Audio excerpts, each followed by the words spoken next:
Good morning. This is February the 24th, 2022, and I am Sin Bagley.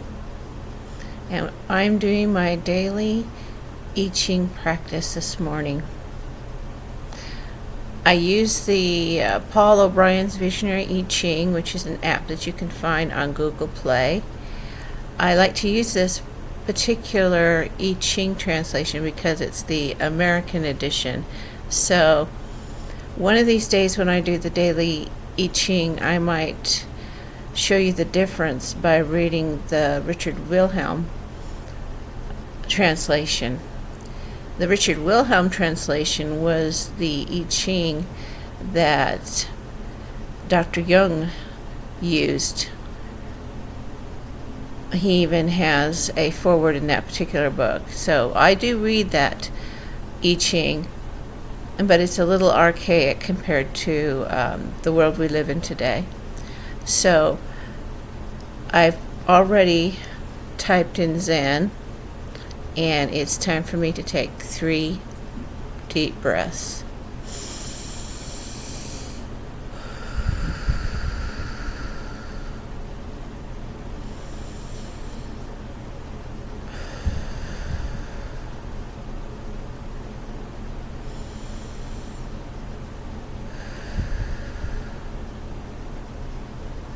I take the 3 breaths so that it will calm me down, so that I am in the mood or in the right state to listen to the advice that I get from this.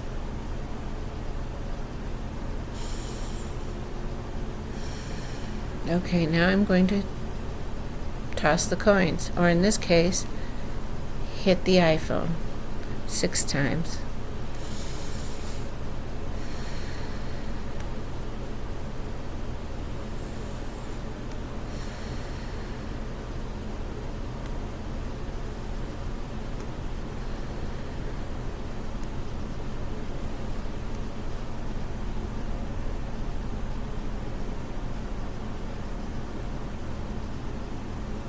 Okay.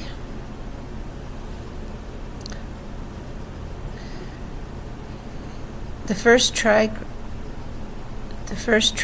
I have here is number 36, which is the darkening of the light. If you remember yesterday, that was the main I Ching that I read.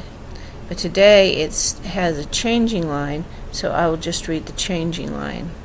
And it says, in changing line 6, the climax of the dark times has arrived, and the darkness has begun to consume itself. When negative energy is finally spent, people of intelligence and good spirit naturally re-emerge and gain rightful positions of prominence.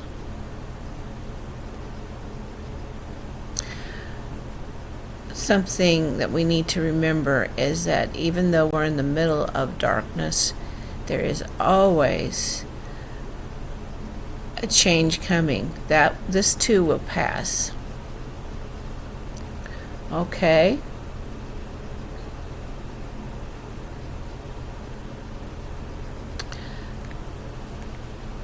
It changes to trigram 22.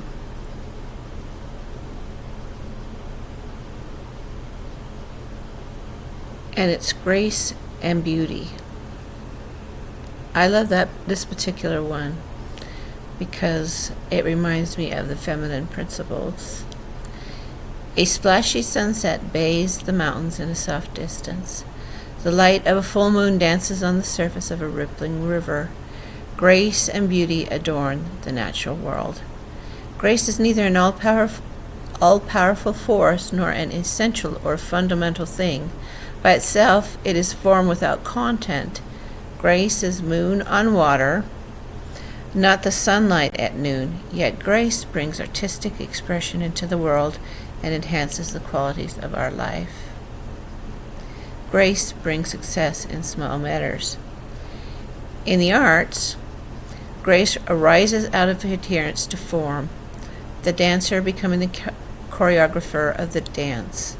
the musician giving life to a musical score, the painter becoming one with brushes and canvas. In human affairs, grace is aligned with mastery of aesthetic and cultural forms honed by time and honored by tradition. Through appreciation of graceful forms in human culture, we apprehend the pure beauty of the ideal of life raised above the struggle for survival. Possession of grace, like the bearing of a beautiful gift to a wedding, can add stature to those in humble positions. Take care to lend grace and dignity to small matters while giving the weight of deep and careful consideration to matters of greater consequence. Though artistic flair should not be confused with true substance, it can take one far in this world. So today, think on grace and beauty. Think on the beauty of the world. Think on the beauty of the day. Go out and have a good day.